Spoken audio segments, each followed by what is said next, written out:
Student, आज का जो हमारा टॉपिक है वो है client centre technique of Carl Roger. Carl Roger की टेक्निक जो होती है उसको हम नॉन डायरेक्शनल टेक्निक भी कहते हैं और इसको हम क्लाइंट सेंटर टेक्निक कहते हैं।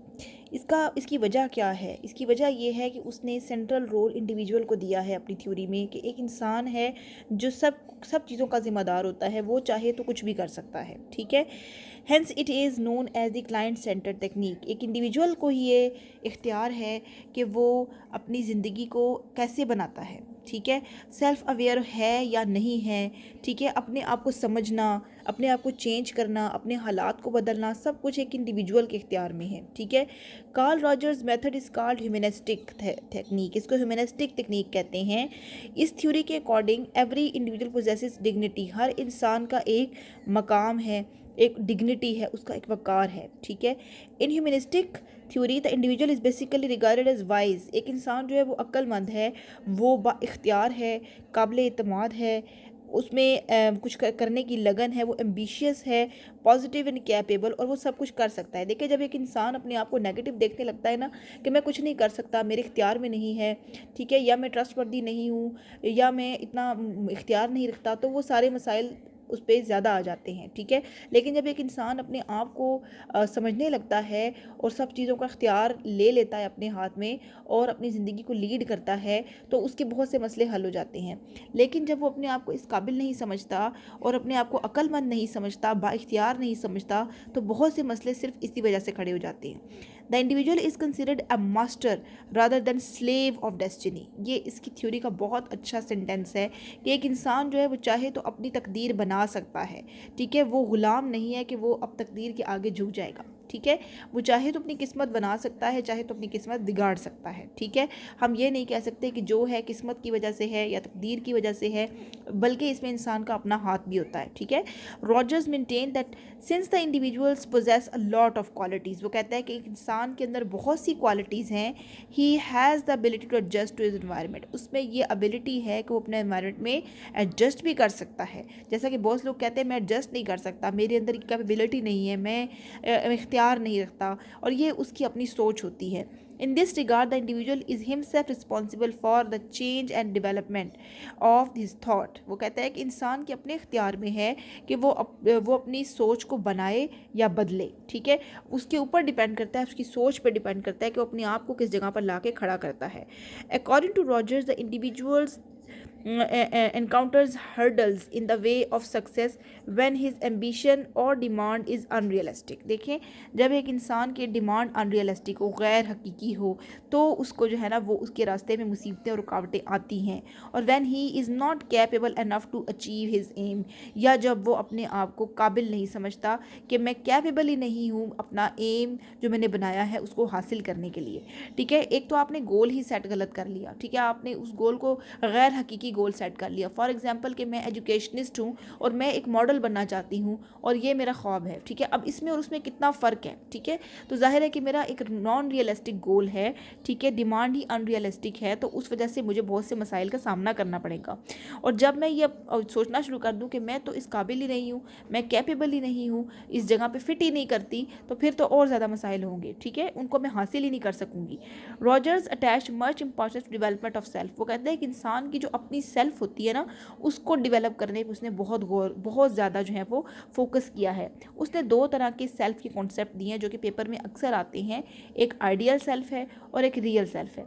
देखिए, एक जो आपके अंदर क्वालिटीज़ हैं जो आप बनना चाहते हैं, ठीक है, इन दोनों में बहुत फ़र्क है। आइडियल सेल्फ क्या होती है? It refers to the qualities and traits that the individual wants to achieve. देखिए, एक चीज़ है जो मैं बनना चाहती हूँ, जो मैं हासिल करना चाहती हूँ।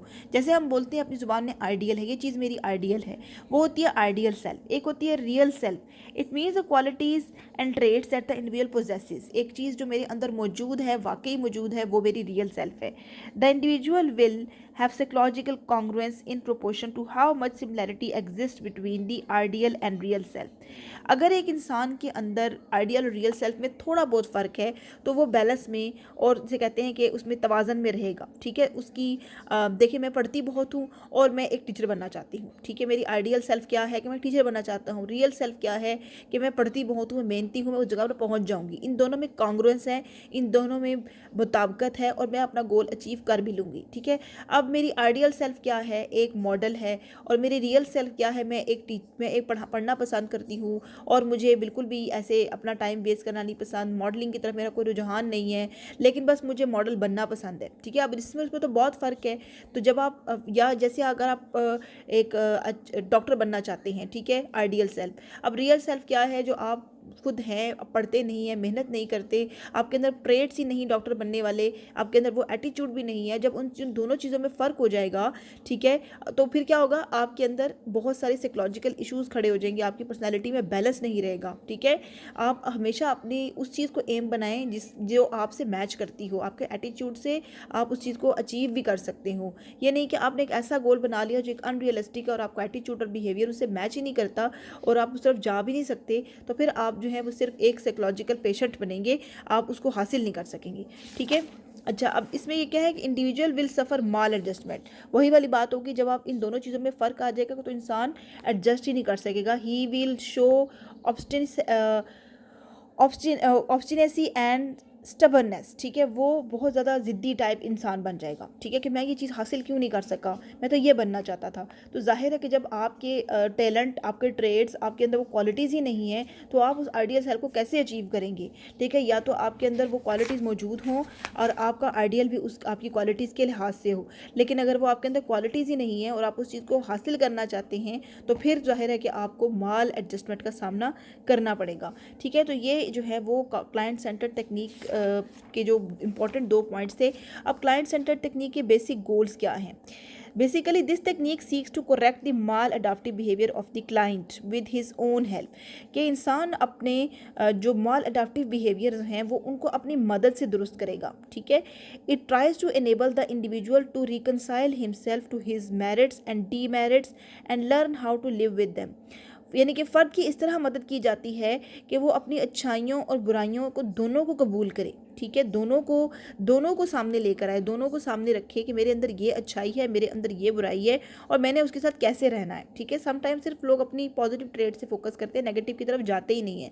लेकिन इंसान को पता होना चाहिए कि हाँ, मैं ये बनना तो चाहता हूँ लेकिन मैं पढ़ता नहीं हूँ, मैं मेहनती नहीं हूँ, ठीक है, मेरे अंदर ये खसूसियत नहीं है। फिर क्या होता है, फिर आप अपने आप को एक्सेप्ट करते हैं और अपने आप को चेंज करने की भी कोशिश करते हैं। लेकिन जब आप सिर्फ एक तरफ चले जाते हैं, मेरिट्स की तरफ या सिर्फ डीमेरिट्स की तरफ, तो फिर आप माल एडजस्ट होते हैं। या अगर इंसान कहना शुरू कर दे कि मैं तो बहुत नाकाम इंसान हूँ, मैं तो बहुत नालायक इंसान हूँ, बस सिर्फ आपको डीमेरिट्स ही नज़र आ रहे हैं अपने अंदर, ठीक है। तो ये वाली बात है। According to Roger, whether it is counselling और some therapy, its success depends on following factors: genuineness, unconditional positive regard, empathy. एक रॉजर जो है वो कहता है कि जो एक थेरेपी की सक्सेस है वो इन तीन चीज़ों पर डिपेंड करती है, जिनको हम आगे डिस्कस करेंगे, ठीक है। आई होप कि आपको यहाँ तक अच्छे से समझ आया होगा।